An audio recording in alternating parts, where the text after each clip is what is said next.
Maestro, ¿qué cree usted que necesite un gran pintor? ¿Ser primero un dibujante o no necesita ser dibujante? Eso no lo respondo porque está en los manuales de arte. Otra pregunta que sea un poco más inteligente y acabamos. Venga, chavales, a la calle, de mandanga nada, ¿eh? Nos dijo canta mejor que yo, pero de no había nada, ¿no? Diuen.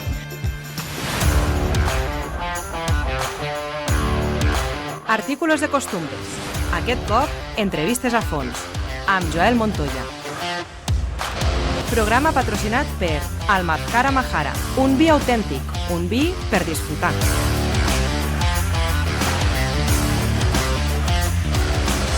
Em sembla que ens estan enredant. Las oposiciones las aprobé con 24 años en 1986 y he estado hasta hace 2 años dando clase, entonces han sido 36 años. Enseñando lengua y literatura en el instituto. Sí, en diversos institutos, efectivamente. En esta experiencia, en este periplo de la educación, ¿el alumnado ha cambiado? ¿Has notado alguna diferencia? Bueno, primero, mi experiencia personal es particular porque yo empecé con un alumnado, digamos, con una competencia muy baja, alumnado de formación profesional, y he terminado mi carrera docente, o la terminé, con el alumnado de bachillerato internacional en el Instituto Ramiro de Maeztu, que es muy emblemático en Madrid y en España en general. Alumnos que incluso muy ligado al estudiantes. Incluso escuchaban a estos últimos, quizá. Alumnos que escuchaban, que leían, que proponían. Era un alumnado extraordinario. Si me guío por eso, han mejorado mucho. Evidentemente no. Esa es una visión parcial. Yo creo de todas maneras, en contra de lo que muchas veces se dice, que la juventud no ha empeorado. Siempre, yo cuando era un crío, cuando era adolescente, ya me decían que habíamos empeorado mucho. Y siempre. Y por lo visto Platón también se quejaba de cómo eran los jóvenes de su época. De que eran blandos, ¿no? Claro, los chavales de 13, 14, 15, 18 años, ese espectro que tenemos en los institutos, son fundamentalmente siempre iguales. Les preocupan las mismas cosas, son de otra forma. Y lo que ocurre es que nosotros vamos cumpliendo años, vamos separándonos de ellos y entonces los vemos con recelo. Pero yo he estado en todos estos años, siempre recuerdo que los chavales mayores, los chavales de 18 años, los de segundo de bachillerato, se escandalizaban de lo poco respetuosos que eran los que entraban en primero de la ESO, de lo escandalosos y de lo bajitos. Y ellos no eran así, ellos eran igual de bajitos, igual de escandalosos y bueno, irrespetuosos, igual de un poco de inconscientes, ¿no? Pero lo de demonizar a la juventud es algo, me parece absurdo, pero es un tópico. ¿Sí? Como profesor que ha estado 37 años al pie del cañón, lidiando con Miuras cada día, ¿ha merecido la pena? Sí, a mí se juntaban 2 cosas, o 3. A mí me gusta mucho, yo he sido una apasionada de la literatura casi desde que tengo uso de razón y quería dedicarme de una u otra manera a la literatura. Me he dedicado enseñando y escribiendo. Luego me ha gustado mucho la enseñanza. Evidentemente no todo es siempre, hay algún sinsabor, hay un momento, hombre, claro, y clases y momentos, pero en general lo he pasado muy bien. Los chavales son bastante más nobles en general que las personas adultas, de lo que somos los adultos. Los adultos tenemos otras virtudes, evidentemente, que nos va dando la experiencia, pero también tenemos más capas que una cebolla y somos menos nobles, ¿no? El chaval, salvo excepciones que alguna te puedes encontrar, son nobles, se comportan, bueno, de una manera natural, que a veces es acertado y otras no. Pero me ha gustado mucho la enseñanza y yo en general me lo he pasado muy bien en clase. Me ha gustado siempre el humor, lo utilizaba mucho con ellos como arma pedagógica, ellos me la devolvían y jamás me ha generado problemas, al revés, ha ayudado a mejorar las clases, a que tuvieran un mejor ambiente. ¿Cuál crees que es el objetivo último de la educación o qué crees que es lo más importante? Quizá lo más importante yo creo que es formar a los alumnos en unos valores compartidos, valores democráticos, de respeto, de respeto a los demás, a los diferentes, etcétera. Yo creo que eso es lo más importante, más allá de saber un dato, de no saberlo. El conocimiento intelectual. Tiene su importancia, no lo voy a negar, pero la educación tiene esa función de hacernos más tolerantes mejores, y no sé si la está cumpliendo Hoy por completa, no lo sé, completamente, tengo mis dudas. ¿Qué críticas tienes entonces? ¿O qué aspectos Bueno, te chirrían más? de la educación se pueden criticar evidentemente muchísimas cosas. Para mí hay varias ahora que me vienen a la cabeza. La primera es el desacuerdo político. Lo que no puede ser es que al menos los dos grandes partidos de ámbito estatal, el PSOE y el PP, jamás se pongan de acuerdo en nada. Y luego cada comunidad autónoma también le cuesta mucho ponerse de acuerdo con el gobierno de turno. Con esa falta de acuerdo nunca tenemos estabilidad, siempre estamos en vaivenes continuos. Ese es un primer problema. Otro problema es los cicateros que son algunos políticos. En el momento que hay cualquier crisis, rápidamente se da un tijeretazo a la educación. La educación, nos quieren a veces convencer de que no hace falta invertir en educación, con lo que tenemos la educación en Angola de ser extraordinaria y la de Finlandia penosa, porque allí invierten mucho, justamente al revés. Por supuesto que en la educación hay que invertir bien, con cabeza y demás. Sobre todo, creo que hay que trabajar las ratios, por un lado, que haya menos alumnos en clase, y por otro, hay que dedicar más recursos a los alumnos que más lo necesitan. Hay algunos expertos que dicen que esto no vale para nada, que con los alumnos con dificultades, que se invierte mucho, se avanza poco. Bueno, claro, y también con los enfermos se avanza menos que con los pacientes sanos. Pero esos chicos son los que necesitan más atención. Mi opinión, igual que la fiscalidad, la educación tiene que servir para reducir las diferencias sociales. Es un arma que tenemos para lograr que la sociedad esté más justa y más cohesionada. Creo que Bernstein, un sociólogo, escribió la escuela como método o modelo de reproducción de clase. Sí, que justamente iba a la línea contraria, que lo que hace el actual sistema educativo es replicar las clases, es decir, que probablemente tú seas o pertenezcas a la clase a la que han pertenecido tus padres. No, es que es clasista el sistema escolar. La propia división entre colegios privados, colegios concertados y colegios públicos es clasista. Dentro de los colegios públicos, bueno, depende también en cada comunidad autónoma. Y barrio, por supuesto, pero el sistema, por ejemplo, bilingüe que se ha implantado en la Comunidad de Madrid y en algunas otras, acentúa también esa segregación. Entonces, por supuesto que ¿En qué sentido lo acentúa? Pues lo acentúa porque hay dos centros. En Madrid hay dos posibilidades de centros bilingües y centros no bilingües. Al final, los alumnos, digamos, en exclusión social o de las clases más desfavorecidas tienden a concentrarse en los centros no bilingües. ¿Cualquiera puede ser profesor? Bueno, vamos a ver, administrativamente cualquiera que cumpla las condiciones. Se exigen unas titulaciones, si la tienes. Disculpa. Sí. Cualquiera puede ser profesor, pero ¿qué tiene un buen maestro? Bueno, yo creo que lo fundamental es querer serlo. Y sobre todo, voy a decir una cosa que puede parecer una tontería, pero no sentir animadversión por los adolescentes. Yo es que creo que no son muchos, pero hay profesores que les sale urticaria en contacto con los adolescentes. Entonces, no sé, como si tienes alergia al jabón y estás en una fábrica de jabones, ¿no? Eso es fundamental. Y entender que no porque tengan 15 años son idiotas, ni son peores que nosotros. Claro, nosotros tenemos 30, o 40, o 50... y lógicamente sabemos más, somos más tranquilos, ya pues lo da la edad, ¿no? Y no tener ese desprecio a veces por los chicos, ¿no? ¿Cómo van a ser? No se ha podido producir una mutación genética y que todos sean idiotas de pronto. Sí, pero es verdad que el adolescente es un humano especial. Sí, yo he flipado, sí. He entrado como profesor que entra nuevo, hostia, Sí. algunas reacciones o ¿no? O sea, me refiero que entienden el mundo de una manera completamente distinta. Sí, pero porque seguramente no nos acordamos mucho de cómo éramos claro. O los que nos rodeaban y demás, ¿no? Y porque además nosotros me refiero a los seres humanos en general, tendemos a ver con indulgencia lo que hacemos y con severidad lo que hacen los demás, ¿no? La paja y la viga, ¿no? La paja y la viga, efectivamente. ¿Por qué es importante la literatura o por qué es importante leer? Bueno, ¿Cómo le puedo explicar a mis alumnos? Bueno, lo primero, creo que lo primero que hay que conseguir es que el alumno se lo pase bien, que se divierta, que se entretenga leyendo. Creo que es el primer paso. La literatura no tiene por qué ser aburrida. Bueno, es que no es aburrida. Y luego hay que acertar con las lecturas, ¿no? Pues claro, le das a los 14 años el poema de Mio Cid y en versión original y lo han matado al chaval, ¿no? Entonces, bueno, no todos los libros van a gustar a todos. Eso es imposible. Pero sí hay muchos libros que gustan, que pueden ser entretenidos, que se lea y además... ¿Qué libro pondrías en segundo de la ESO, por ejemplo? El segundo de la tercero ESO, de la ESO. El segundo o tercero de la ESO, pues... Es 14, 15 años, ¿no? Sí, Más o menos. sí, 13, 14, 15 años. A ver, por ejemplo, El misterio de la cripta embrujada, de Eduardo Mendoza, que es un libro humorístico. Sin noticias de Gurf, también de Eduardo Mendoza. Buenísimo. El camino, de Miguel Delibes, tenía muchísimo éxito hace 30, 40 años. Quizá lo mejor ahora...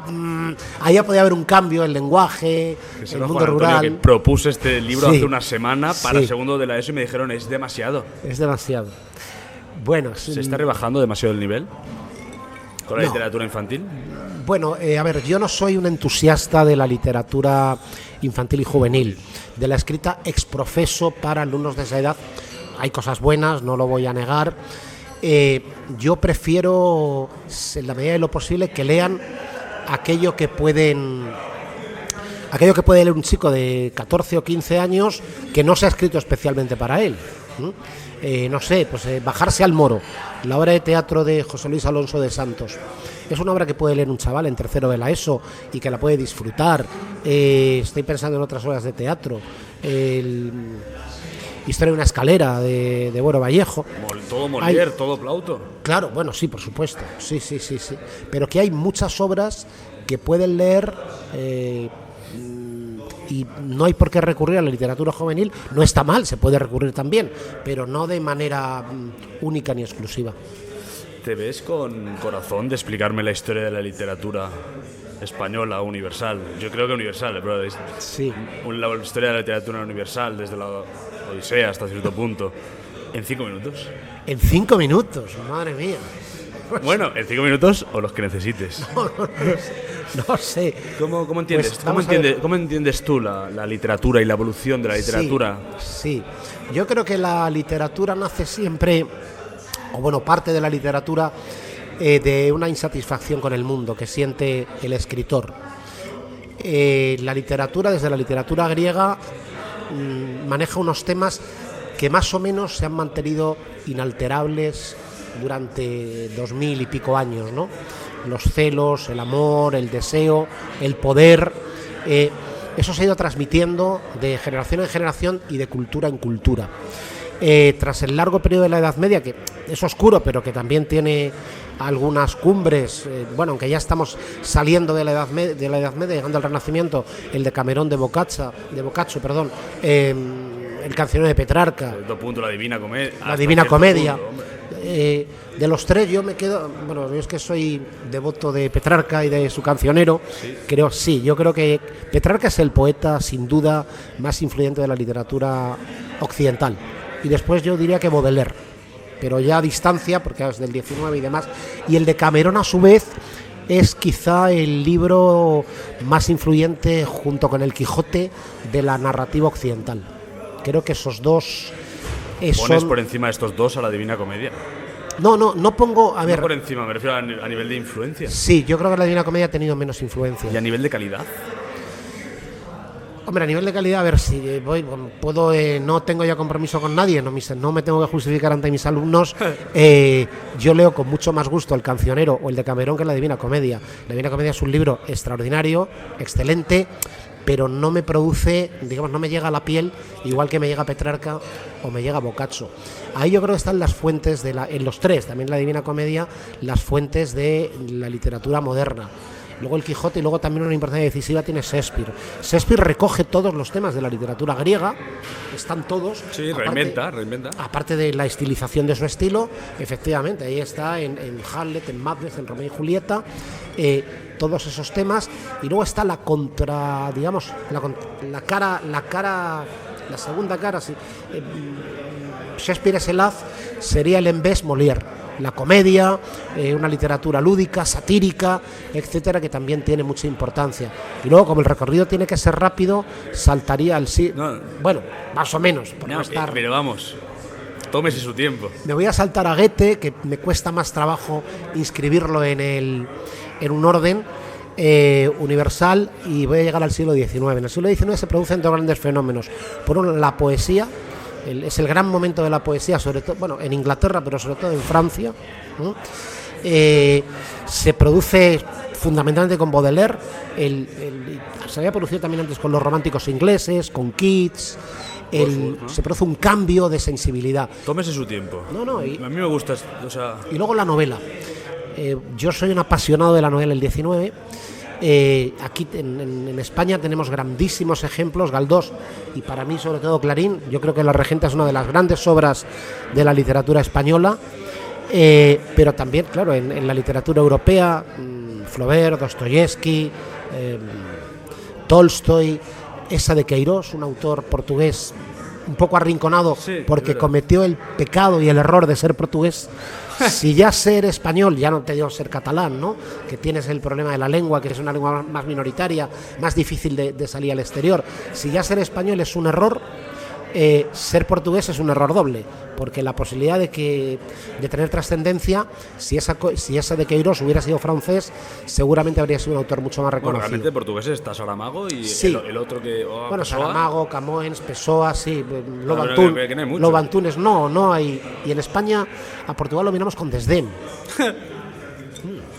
Estamos generalmente acomplejados con Francia, con Inglaterra, pero Portugal como, bueno, ya que has dicho el hermano pobre, siglo, ¿no? Lo del siglo XIX, este programa se llama Artículos de Costumbres. Ah, hombre, y me sonaron los romanos, 18-19. Y luego el siglo XX yo creo que es el triunfo de la novela sobre el resto de los géneros. La novela se convierte en un género hegemónico y además multiforme. Está la gran novela para públicos muy exigentes, el Ulises de Joyce, Proust, Kafka, Faulkner, Virginia Woolf, de esa época, la experimentación, el triunfo de las vanguardias. Y luego también la novela se convierte en un género de masas, de consumo, fundamentalmente a partir de la Segunda Guerra Mundial. Y ya es mucho más difícil establecer tendencias. Bueno, tenemos novela de ciencia ficción, con Aldous Huxley, con George Orwell, novela negra, pero hay una mezcla de géneros, una multiplicidad de autores y una especie de selva en la novela universal. Si tuvieras que explicar, que decir, uno de los temas que has dicho, imagino, no sé si el amor, ¿no? Uno de los grandes temas. ¿Cómo explicarías qué es el amor a través de la literatura? Pues seguramente a través de poetas y puede que de algún novelista, y de un autor de teatro. Creo que se puede explicar el amor con El cancionero de Petrarca, uno de los libros más desolados que existen, sobre todo esa segunda parte tras la muerte de Laura, de su amada, con Garcilaso, con Bécquer, con Cernuda, otro gran poeta del amor, en este caso de amor homosexual. Pedro Salinas, un amor, ese amor que no se sabía quién era, quién no era, que había un amante que era, en fin, el amor que fue, pero que pudo ser y finalmente le arruinó la vida. También el capítulo 7 del Rayuela de Julio Cortázar, que es un amor más carnal, y en teatro decía con Romeo y Julieta. Entonces creo que la literatura, lógicamente he hecho una selección muy parcial, la que me ha venido ahora a la cabeza, pero creo que pueden servir para el amor. Y quizá también incluiría a Luis García Montero, sus libros sobre Almudena Grandes, que creo que además nos llegan muy bien al alumnado actual, a lo mejor a los 13 años. Yo los leía mucho en segundo de bachillerato con los alumnos y funcionaban. Les llegaban mucho, claro, porque es un lenguaje muy actual. Habla de lavavajillas, de televisores, de periódicos. El chaval sabe de lo que le hablan. Y una característica que tienen casi todos los adolescentes es la incomprensión, sí. El sufrimiento, la búsqueda de identidad, ese todavía situarse en el mundo, incluso el idealismo respecto. Sí. ¿Algún libro que pueda consolar a un adolescente? En mi caso, por ejemplo, el libro que más me impactó, recuerdo, fue el Werther, Las penas del joven Werther, sí. Antes que has dicho a Goethe. Sí. O fue El elogio a la locura, El elogio a la estulticia de Erasmo de Rotterdam. De aquellos dos libros yo recuerdo, uno por el lado filosófico y el otro por el lado del estilo y de la estética del lenguaje. Hostia, que como adolescente me dijeron, tranquilo, siempre estará el arte. no sé. Claro, no es fácil. O quizá en tu caso, ¿cuál ha sido el libro que más Bueno, que de joven? A ver, es que a mí el libro, cuando yo hablo de un libro, el libro que más me ha marcado fue Rayuela, de Cortázar. Yo leí la Rayuela con 18 años, cuando estaba en segundo de carrera, y lo leí además junto a otro grupo de compañeros. Éramos varios que lo estuvimos leyendo a la vez. ¿Cada uno un capítulo o qué? Sí, no me atreví a leerlo más, ¿eh? Igual que otros los he leído muchas veces, temo, porque además luego, bueno, hay lectores, bueno, he tenido también algunos alumnos cortacianos, rayuelistas, pero, por ejemplo, una de mis hijas dice que es un libro que ha aguantado mal el paso del tiempo. No lo sé, yo por si acaso no he hecho la prueba. Ese fue. Y luego también me marcaron mucho Kafka, en general, La Metamorfosis, El Proceso, El Castillo, El Extranjero. No sé si compartes esta opinión. Sí. Yo creo que La Metamorfosis es lo menos kafkiano que hay, no me jodas.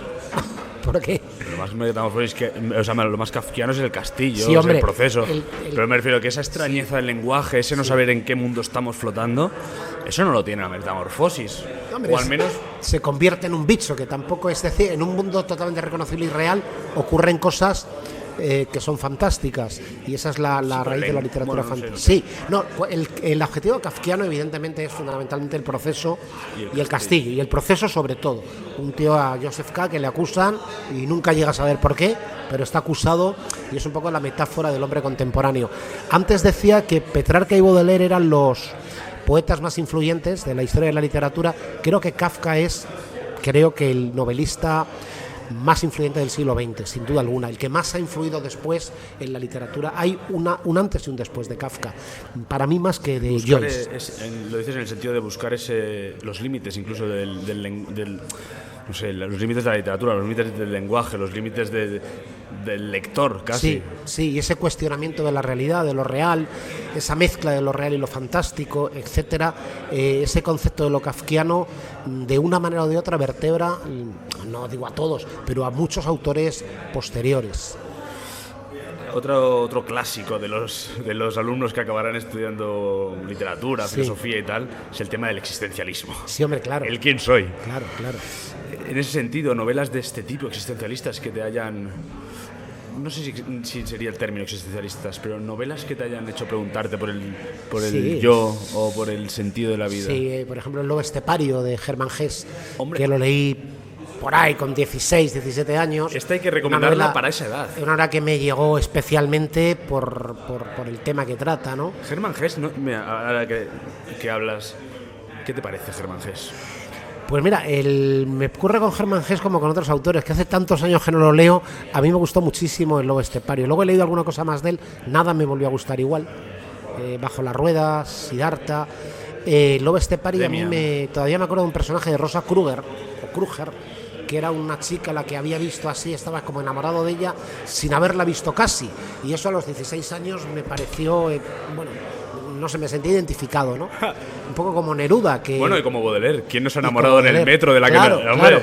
Y Neruda, que cuando le preguntan, bueno, ¿y cuál era la mujer que le inspiró los 20 poemas de amor y una canción desesperada? Dice, no, era una chica con un gabán azul que yo veía pasar algún día a través de mi ventana. Claro, o sea, entonces, la poesía es ficción, claro, es igual que la novela. Y la historia también es ficción, pero bueno. La poesía debe ser ficción. Es ficción, claro, es que la poesía debe ser como la realidad, en el sentido del arte de esa mímesis. Es que yo creo que realmente da lo mismo. O sea, da lo mismo. Tú recibes un poema, recibes una novela y recibes eso. ¿Cuánto hay de correspondencia con la vida real o no? No tiene mayor importancia. No podemos pensar que... Nadie piensa que un novelista haya vivido todo lo que cuenta. Un novelista muy prolífico es imposible. Pero al poeta muchas veces se le exige que sí lo haya vivido. Pero es absurdo. ¿Por qué? No tiene por qué haber una correspondencia biográfica. No es necesario. Vamos a entrar en tus novelas, si te parece. Sí. ¿Cuál es la de literatura? Tenemos aquí las estrategias del bachiller. Esta es la segunda. Esa fue la segunda novela, sí. Vamos a repasar, si te parece. La primera es... La verdad inútil. La verdad inútil. La segunda, las estrategias del bachiller.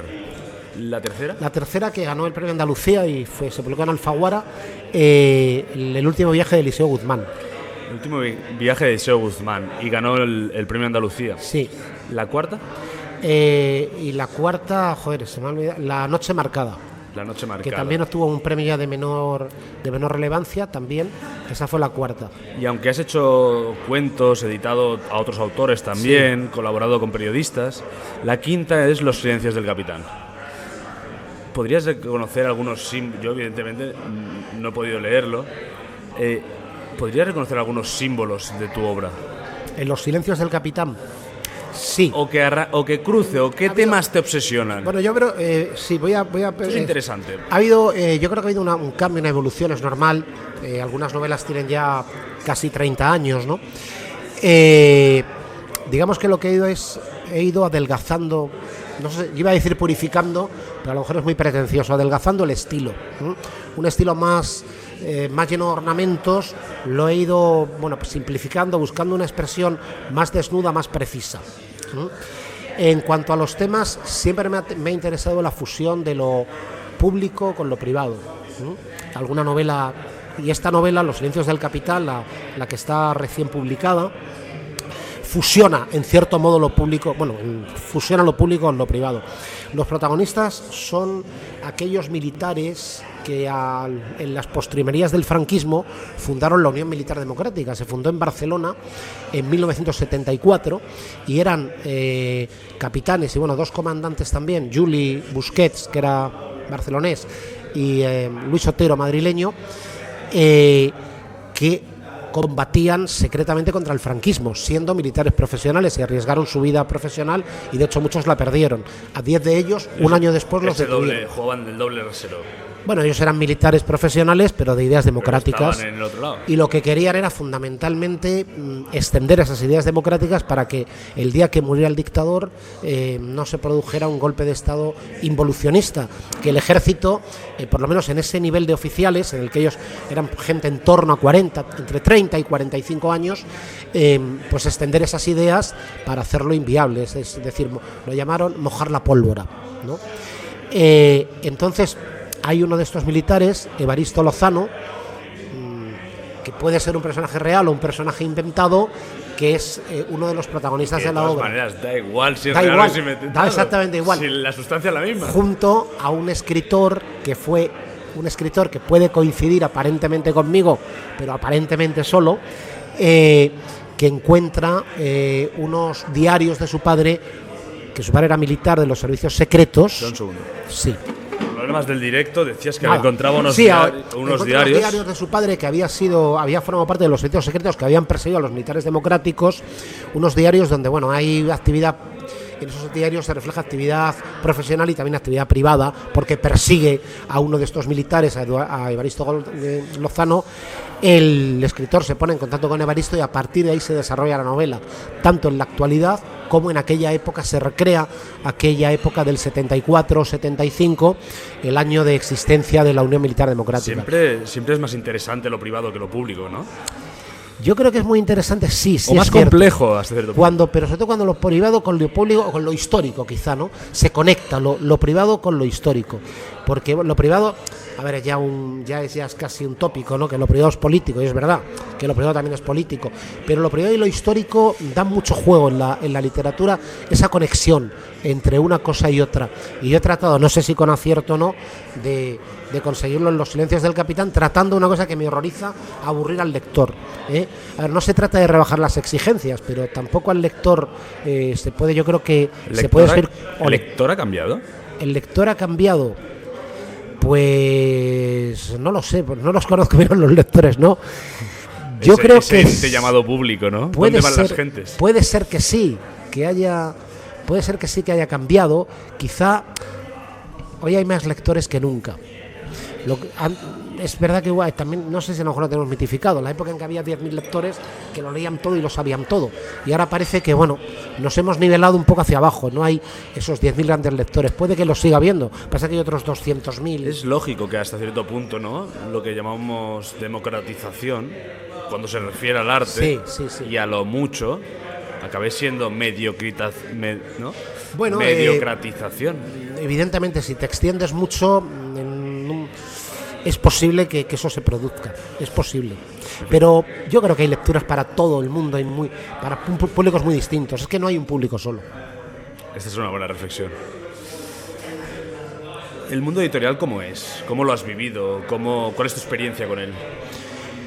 Bueno, primero es muy difícil publicar. Cuando yo empecé era muy difícil publicar. Hoy es muy fácil porque existe la autoedición, pero realmente es una publicación que en el 99,95% de los casos no lleva nada. Bueno, que tengas el libro publicado y esté entre tus amigos, ¿no? Poco más. Era difícil entrar y también muy difícil mantenerse. No era fácil. El mundo editorial, pues hay autores que llegan, pero a los 5, a los 6 años hay otros que empujan y que quieren entrar legítimamente también, y no hay sitio para todos. Es un mundo complicado porque no hay sitio para todos, pese a que hoy se publica más que nunca. La proliferación de editoriales, un día me entretuve contando en una gran superficie, en la FNAC, sí. Las librerías que había, las editoriales de novela, de las que había libros por allí expuestos o en las estanterías, me aburrí cuando iba ya por las 90 o las 100. Pero no es cierto que hay 3 grupos, que creo que es Random, sí, Planeta, etcétera. Claro. Eso es lo que realmente mueve, las que han comprado Plaza y Jardín, las clásicas. Sí, las grandes. Claro. Pero antes solo existían esas prácticamente y algunas pequeñas, y ahora existen muchísimas pequeñas, y algunas de esas pequeñas sí que a veces tienen cierto éxito con algunas obras. Lo que pasa es que cuando una pequeña tiene éxito con una obra, el autor generalmente pasa a una grande. Yo también hice ese camino, empecé en unas más pequeñas y terminé publicando en Alfaguara. ¿Cómo fue en Alfaguara aquella novela? Bien, yo me alegré mucho porque me dieron el premio Andalucía, que era entonces un premio de prestigio. Lo había ganado Antonio Soler, lo había ganado Benjamín Prado, Antonio Orejudo, escritores, y al año siguiente lo gané yo. Fue bien, tuve una publicación como yo no había soñado en número de ejemplares, en implantación, pero bueno, hay que ser consciente de que si llegas al Real Madrid o al Barcelona, hay otros que son grandes figuras y tú no lo eres. Acabas de llegar al Real Madrid. ¿No? Pero claro, no pasas nunca del banquillo.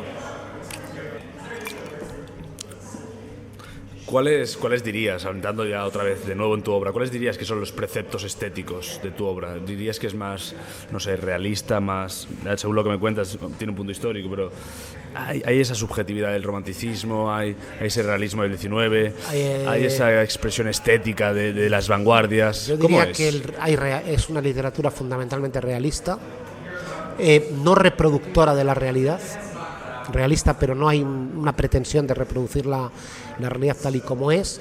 Se le da le doy mucha importancia a la voz interior de los personajes, estilo Dostoyevsky. Bueno, eso sería pretencioso, pero bueno. sí, pero sí, a la voz interior, al análisis psicológico, autoanálisis, no tanto el narrador, sino los propios personajes. Los personajes reflexionando sobre... Sí, aunque en esta última novela, Los silencios del capitán, está en tercera persona. Otras han tenido mucho más monólogo interior, estilo indirecto libre. En esta he utilizado menos esos recursos, pero esos serían, y quizá también la ironía, cierto humor, sobre todo en los cuentos lo he utilizado mucho, en las novelas también, de una manera o de otra, ¿no?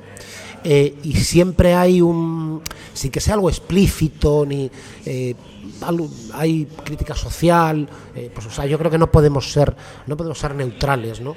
Yo no me considero neutral. Ahora que en dices ningún caso.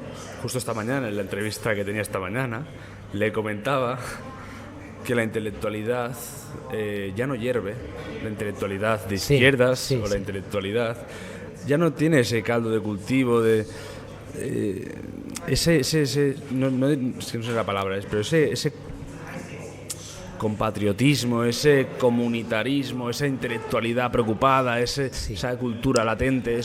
Es que quizá han desaparecido los grandes referentes intelectuales. ¿Estamos apolíticos, individuales? Bueno, hay muchos intelectuales comprometidos en el debate público, en un sentido o en otro, pero no existen figuras de referencia quizá como las que existieron en otra época, ¿no? Es todo muy disperso, muy... Bueno, hay figuras que me causan especial respeto, no sé, Antonio Muñoz Molina, me parece, estoy muy de acuerdo en general con aquello que dice, me parece que mantiene una actitud de una especie de republicanismo cívico que es muy necesario. pero no hay a lo mejor figuras tan respetadas como estábamos en la época de Ortega, Unamuno, pero claro, era un mundo mucho más pequeño también. Claro. Hoy pasa con todo, la multiplicidad de referencias es tan grande que es difícil que coincidamos en algunas, ¿no?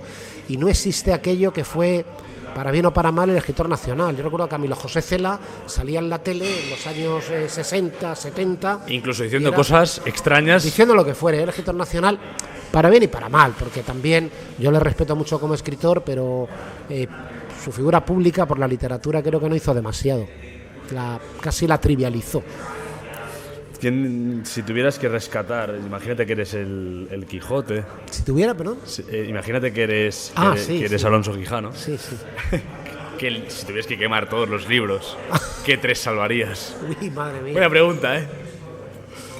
Primero hacemos de la literatura universal y después de la literatura española. Es que, bueno, incluso podemos hacerlo por géneros y todavía dolerá. Es que me es imposible porque me empiezan a venir títulos a la cabeza. ¿Cuáles son tus 3 libros preferidos? Uy, yo qué sé, es que claro, depende de las épocas también. Ya te he dicho Rayuela, evidentemente. A mí no me parece tan bueno Rayuela. Bueno, a mí sí. La Metamorfosis, evidentemente, tampoco. 100 años de soledad, vale, que lo he leído muchísimas veces, porque además por razones personales y luego por razones laborales, porque lo mandaba a los alumnos y todos los años que se lo mandaba me lo leía. Bueno, voy a citar un libro muy actual, muy nuevo, de un autor joven y conocido, pero que no todavía demasiado. Lo demás es Aire, de Juan Gómez Bárcena, un libro extraordinario. No me creo que de la literatura. Sí. De la literatura universal. No, estoy hablando de la española, muy bueno. Vale. Roberto Bolaño, tanto que vivió en mi tierra. Sí, se vivió muchísimo tiempo en Cataluña. 2166 y los detectives salvajes, voy a decir falsos. Esa es la de André Gide, la de los monederos. Vamos a ver, por supuesto, La regenta de Clarín. En español, El Quijote, claro. La Celestina, también. Me circunscribo a la prosa. Y en la literatura universal, ya he dicho La Metamorfosis, El extranjero, Las benévolas, una novela reciente. Esta no la conozco. ¿Cómo se llama? El Jonathan Little. El extranjero es de Camus, ¿no? Sí, de Camus. Ayer murió mi madre, ¿no? Sí. He recibido una carta que ayer murió mi madre. Sí, ayer murió. Las benévolas es una novela de un escritor canadiense que escribe en francés y vive en Barcelona, Jonathan Little, vale, que no ha publicado casi nada más. Es un tomazo de hace 15 años o así, se desarrolla en la Alemania nazi, bueno, en la guerra civil. Es un oficial nazi, es una novela espléndida, fabulosa. No sé, de Graham Greene también salvaría. Es que son muchos autores de él, de Follner no se me puede olvidar. Follner, ¿cómo es? ¿Ruido y Furia? Sí, El ruido y la furia. El ruido y la furia. Santuario. Para cuando llegas al cuarto narrador, sí, uno está ya agotado, ¿no? Es una literatura más exigente que otras, pero sí. Pero ¿no? Sí. O sea, tú lo coges y empiezas con la pelota. Hombre. Yo la primera vez que leí a Follner fue en Estados Unidos. Yo pasé un verano porque tenía allí familiares, justo cuando acabé la carrera, y fue Luz de agosto, que no es una de sus novelas más complicadas, y la dejé a la mitad, no me gustó. Está en la colección de obras contemporáneas, la colección marrón aquella, que no es... Bueno, sí, bueno,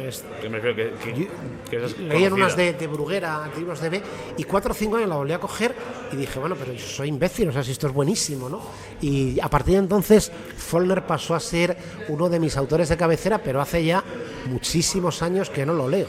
Entonces tendría que volver a él, porque te estoy hablando, salvo Jonathan Little, que claro, como tiene 15 años la novela, no la pude leer entonces. El resto son todos los leí más bien de joven.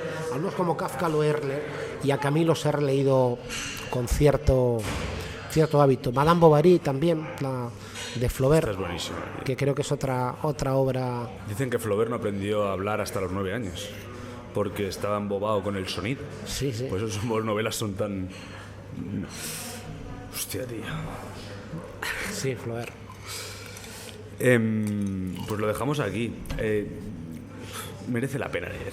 Ya como pregunta final, porque los alumnos me van a preguntar, profe, ¿para qué hay que leer este? Pues primero, pues yo les Dame decía, algo que responderles, coño. Yo les decía, hay que leer para ser más feliz, porque leer es felicidad. Y el propósito de la vida en buena parte es ser feliz.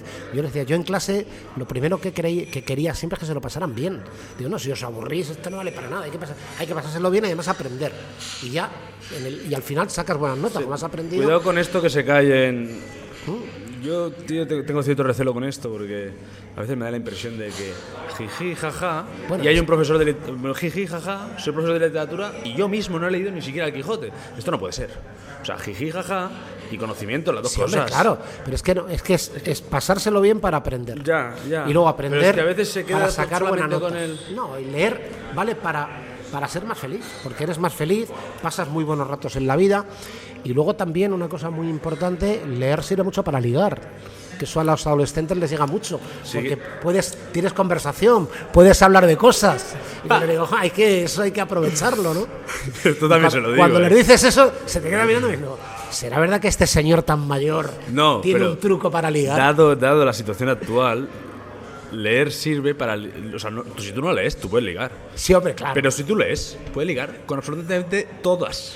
Los rangos leía, sociales, de edad. Leía y no ligaba, o sea, que si es por eso, pero bueno, yo se lo digo, a ver si. Sí, sirve para ser feliz, para conocer mejor el mundo. Y al hombre. Y al hombre, yo sé, pero bueno, claro, eso a un chaval y dice, a mí que más me da conocer el mundo. Pero para ser feliz, te lo pasas bien, porque claro, cuando te dicen, bueno, ¿y para qué vale leer? ¿Y para qué vale un beso? ¿Para qué vale escuchar una canción? Bueno, si la mayor parte de las cosas que valen de verdad en la vida son inútiles. Por supuesto. Inútiles entre comillas, ¿no? Por supuesto. Claro, es que ¿para qué vale el acto sexual? Si no quieres tener hijos. Entonces, como no quiero tener hijos, claro, casi todas las cosas son no buscan una finalidad tan concreta, tan directa, pero son importantísimas. ¿Para qué vale escuchar a Beethoven? Las mejores cosas no sirven para nada, evidentemente. Claro, no tiene una utilidad directa, práctica, inmediata. Sí. Tienen una utilidad. Es que vivimos en este mundo de la utilidad. Construyen como personas. Profe, ¿para qué? Claro, ¿para qué? ¿Para qué sirve? Con eso aprenderíamos a ser hombre. Aprendíamos a conducir, a cocinar, a pocas cosas más en el instituto. ¿La cultura te hace libre? Yo creo que sí, por lo menos algo más libre. Aunque bueno, luego es verdad que hay muchos ejemplos en la historia, pero sí, yo creo que sí, en general sí. Pues Juan Antonio Bueno, un encuentro inesperado. Muy bien. Igual una charla inesperada y me leeré este libro. Bueno, espero que sí. Los silencios del capitán, de Juan Antonio Bueno Álvarez. Es un placer. Muchas gracias a ti. Tengo el pecho congelado, abrígate. Ponte los crampones y coge el piolet. Si quieres escuchar esto, porque pa' volver. Programa patrocinat per Almazcara Majara, un vi autèntic, un vi per disfrutar. Pero de verdad pensáis que eso me iba a doler. Socio, la vida se pasa y no te das ni cue. Con el chivato de 50 ni cu ni cue. La vida es pasajera y quien se entera de que la manera de hacerlo es levántate. La mejor forma de hacerlo es mantenerse en pie.